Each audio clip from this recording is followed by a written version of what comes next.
And we realized that that microphone can add functionality beyond just allowing the teacher to be heard in the classroom. It can become a communication tool that can help aid the teacher. And the thing we really wanted to focus on around that was simplicity. Hello there. My name is Monica Burns, and welcome to today's bonus episode of the Easy EdTech podcast. It's 2024, and whether you're joining for the first, 100th, or 200th time, I'm so glad you're here. There are lots of exciting things in store for you this year, including this new bonus episode of the podcast. If we mention something you'd like to check out, make sure to go to the show notes. ClassTechTips.com/podcast is where you can find all of the links and resources from today's episode. This episode is sponsored by Lightspeed. Lightspeed, the provider of instructional audio solutions that create equal access to learning, is on a mission to help every student hear every word. Today's episode is titled A New Era of Classroom Communication, bonus episode with Lightspeed, and I'm joined by Tony Zeikle from Lightspeed Technologies. You might remember Tony from a previous bonus episode of the podcast, and I'm excited that he's back today to expand on our conversation about audio quality in the classroom. We take a broader look at teacher and school communication. Let's dive into the conversation. Welcome back to the Easy EdTech podcast. Tony, I'm so excited to chat with you today. But before we dive in, can you share with listeners a little bit about your role in education and remind them what your day-to-day looks like? Absolutely. It's great to be with you again, Monica. My name is Tony Zeikle. I'm the Senior Vice President of Revenue for Lightspeed Technologies. And my day-to-day, as I think we talked about before, revolves around just supporting school districts. I have a team of people that work with school districts throughout the country. And at times that means I'm traveling to different school districts and meeting with different school administrators, but also even getting all the way down into the classroom and being able to meet with teachers across the country and understand what they're going through each and every day. I also attend a lot of conferences. I know we're looking forward to FETC next week and getting hopefully to some nicer weather in Florida. But regardless whether it's FETC or TCEA or different school administrator or state conferences across the country, look forward to going to those and attending those and meeting with different people. Yeah, and I'm right there with you in terms of, being able to chat with folks from different parts of the country. People come from all over the world oftentimes for some of the conferences here in the States. And those conversations, I'm sure, inform so much of what you do or what you're interested and excited about. I know it's true for me. I'm always asking lots of questions and listening to people. And, today we're talking about a topic that is part of, I think, so many educators' everyday lives and experiences. We're talking about teacher-centric communication. What does this term mean in today's classrooms? I think many people think of teachers today as the way they were years ago, maybe when we were going to school, and many teachers thinking they start the day maybe talking to staff in the teacher's lounge or different things like that, but then they go into their classroom and then they're kind of on an island with their students for the course of the entire day. And I don't think that's the case anymore. So often now, teachers are needing to not only communicate with their students, but what does it look like for them to have to talk to other staff throughout the course of the day? Because students are leaving their classroom for different things, whether it be specific things behaviorally or whether it's, certain pullouts that they're a part of, and needing to make sure that they're accounting for those students, also understanding how they're going to be teaching during that time and how that impacts those students that may be coming and going, and really making sure that they're on the same page with the other staff that are across the entire building. So when I think of teacher-centric communication, it's kind of twofold. It's what does that teacher need to communicate to other staff across the building? And also, what responsibilities do those staff have to the teacher so that teacher can be as effective as possible in their course of the day? Yeah, and just being as effective as possible is, right, having the right information and knowing how to connect with someone or having someone reach out to you, right, to share information. And so I love the way that you framed just the different ways that takes part, right, of a teacher's day and all the people. I'm sure people listening now could make a list of who those folks are for themselves, right, that they are in maybe not constant, but pretty consistent communication, over the course of the day.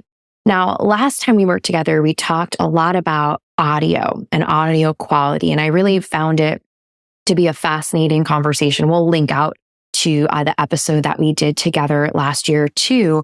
But in what ways can enhanced audio communication positively impact the different ways that students learn in the classroom? We did talk about it a little bit last time, but I'll refresh people who didn't hear all of that. A lot of the focus was around audibility or the loudness of the sound, the students to be able to hear, as well as the intelligibility or the clarity of that sound. Teachers say 15 to 20,000 words a day. And how do we make sure that their words are being effectively heard by all students in the classroom? The optimal listening environment for a student receiving sound should be at about 15 decibels above the ambient noise in the room. And we want to make sure that it's clear from an intelligible standpoint. So it's the teacher's natural voice.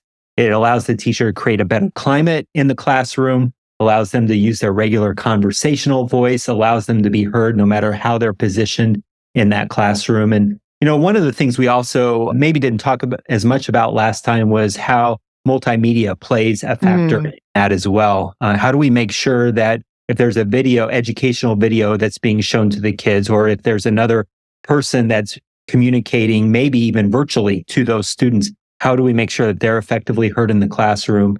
And then also, how do we make sure that students are hearing effectively from their peers who may not raise their voice as effectively maybe as a teacher does naturally in the classroom? And how do we give all students a voice to share with their peers what they're learning? So that's something that I know for teachers who are in classrooms where they show lots of video clips, right? Where they have, a space with a lot of students in it, right? With all of those things going on, there's a lot that can happen when students, can hear things clearly, right? They're just able to process so much more information, understand what's going to happen next, right? Anticipate, right? Different parts of this, the structure of the day. So how important is equal access to clear communication in creating an inclusive learning environment? How might this connect to a school or district's commitment to equity? Well, you think naturally in a classroom, students are in different positions throughout the classroom. And from a physical standpoint, how do we make sure that the student that's in the back of the classroom is hearing and having same access as the student that's at the front? How do we make sure that all those students are having that equitable experience? Because from a listening standpoint, you think about that video that's being shown, the audio in many ways is the most important thing that's being shared. Visually, we're stimulated visually by what we're seeing. But if the audio is not there, then you lose connection. Mm-hmm. So how do we make sure that the sound that's being communicated is clear for that student in the back as well as the front, regardless of where they're positioned? So that's what we're really focused on from a listening standpoint.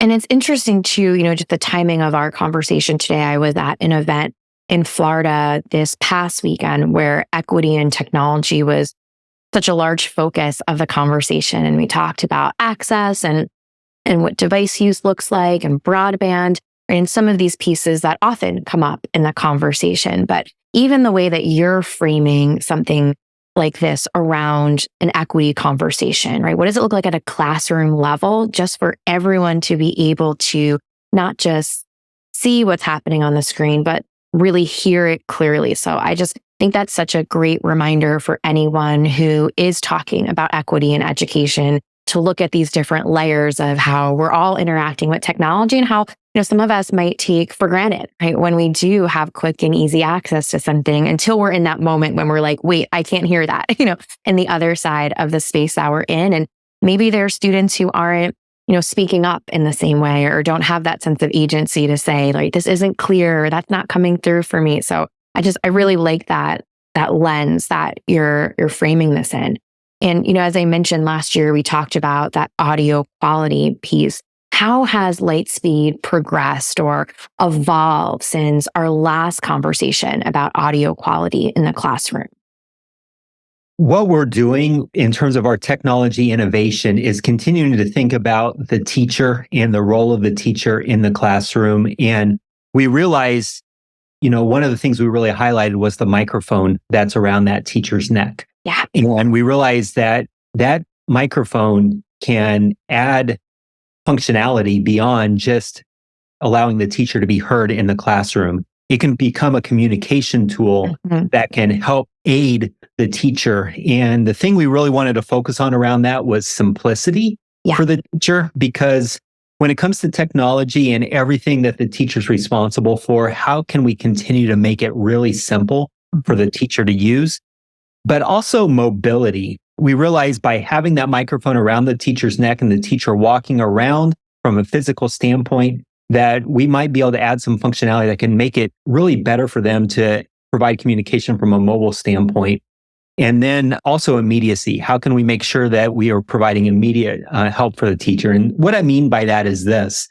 There's a lot of focus around safety and security in schools now. We hear about it all the time. We hear about it in the news. If you're in a school district, you're hearing about it from school administrators, safety protocols, and everything else.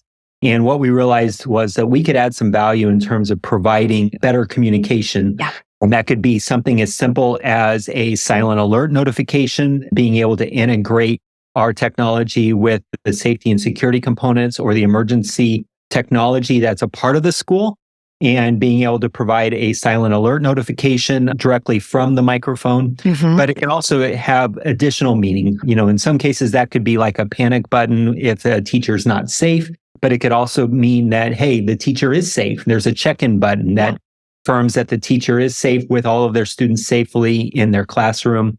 And also, even beyond that, we realized we could add some additional tools in terms of communication so that we could integrate with the school's phone system. So actually, the teacher can actually hit a button and have two-way conversation with the office. And they could do that both within their classroom as well as anywhere within that school campus. And being able to have that simple around the teacher's neck, a quick button push, and have that communication improves that communication across that entire school campus when we're talking about teacher-centric communication. Yeah. And I'm thinking with my classroom teacher hat on to having to try to make it from one corner of the classroom, working with a small group to answer the phone that was buzzing about who knows what, right? And then another corner of my classroom, and just the emphasis you placed on the simplicity of the technology, I think is really important for listeners who may be here, listening into the podcast because they're excited about education technology, but also have the role of telling other people in their school community about what's possible while keeping it simple, right, at the same time. So just the fact that with a device, a teacher is able to accomplish so many of their goals or addresses a variety of pain points, I think is a really crucial part, right, of this conversation, since we know, right, that communication can mean a lot of different things, right, for that one teacher, even over the course of a single school day. And I'd love to expand a bit on what you were sharing about, safety and emergency protocols and the role of technology here. Can you share a bit about how Cascadia can enhance that teacher communication component and support school safety? Sure. You think about what teachers have right now when it comes to communication tools in the classroom, or even outside of the classroom. You talked about the phone system and, having that phone. The challenge with the phone being right there is that it's on the teacher's desk. So it's not mobile, so to speak. So the teacher has to walk over if they're going to interact that way. Same may be true for some schools that have maybe a paging and intercom system where you have a button on the wall to be able to interact. Those things are great, and they are tools that can be used for communication with the office, but they're fixed, right? So if the teacher's outside of the classroom, or even if they're within the classroom, but not in a spot where they can communicate or get to that spot, then they're not as immediate. You also think about things that are more portable, like walkie-talkies, the portable technology, and not every teacher usually has one, but usually if they're leaving a classroom, sometimes they're asked to take one. The challenge with those is that they're bulky. They're not hands-free. They're maybe fairly easy and simple to use, which is great, but that technology has not necessarily evolved that much in the last 20, 30, 40 years. So making something smaller, more simple, but can still provide some of those communication tools is really valuable.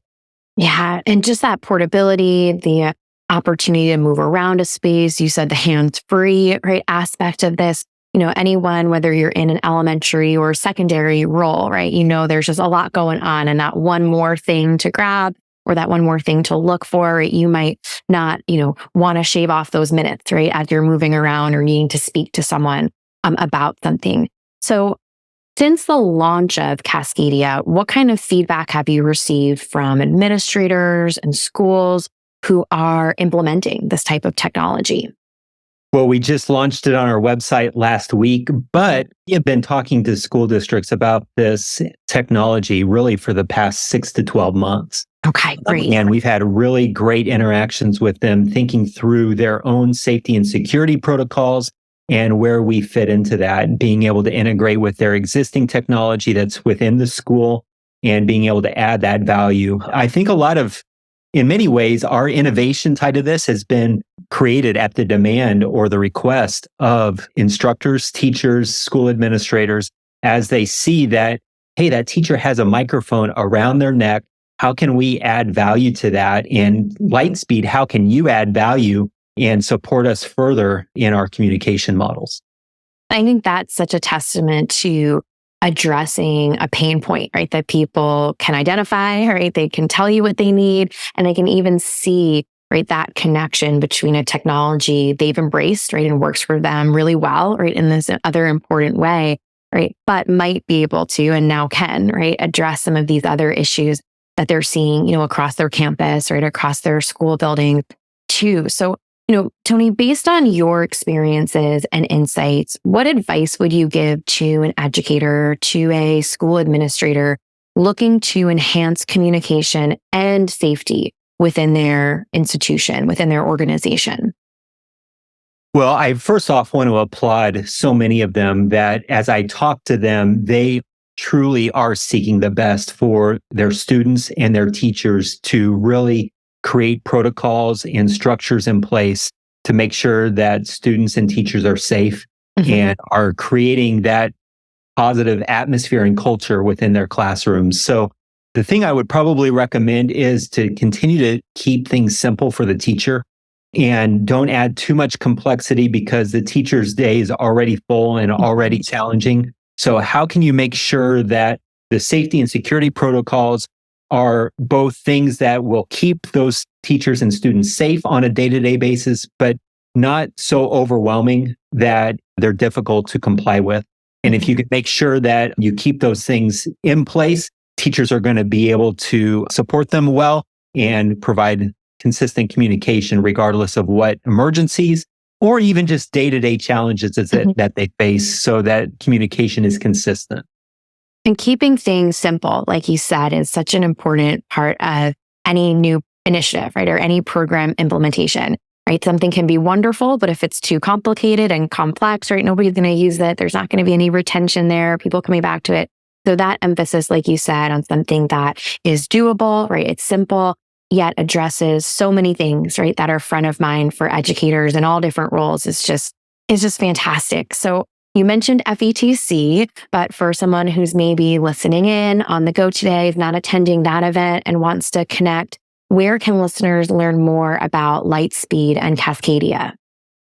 Well, of course, they can go to our website, www.lightspeed-tech.com, and you can see the information that's there. Additionally, we're at so many different conferences across the country. A lot of the state conferences. I know TCEA is also coming up, and we'll, of course, have a strong presence there. ISTE this summer will, of course, be at the big ones. But we have representation in many of the state conferences and a lot of the teacher conferences that take place within those states. And additionally, if they want more information, we have a team of people across the country that are more than happy to go to your school sites and have a conversation about that as well. And we look forward to better understanding maybe some of the current structures that are already in place within your schools and how we can best work alongside those and support your efforts for a stronger and more consistent safety, security, and communication model. Well, Tony, thank you so much for your time today, for unpacking these big ideas and sharing plenty of actionable information for listeners. Thank you. It was great to be with you again, Monica. It was lots of fun chatting with Tony again today. Let's finish up this episode with a few key points to make this EdTech easy. Keep your technology initiatives simple for teachers. Review your teacher-centric communication practices. Combine classroom audio quality technology with school-wide communication and safety goals. Remember, you can find the show notes and the full list of resources from this episode by heading to classtechtips.com/podcast. That's where you'll find all the ways to connect with the team at Lightspeed. Again, a big thank you to our sponsor for this episode, Lightspeed. To learn more about Lightspeed, please visit www.lightspeed-tech.com. That's lightspeed-tech.com. This March will celebrate 5 years of the Easy EdTech podcast. To help celebrate, I'm hoping you can do us a favor, and many of you have started the year helping out this way. Leave a review or rating of the podcast wherever you're listening today. Spotify will let you tap on the stars, and Apple Podcasts will let you tap on the stars and leave a 1 or 2 sentence review. A big thank you in advance for helping us get ready to celebrate this March.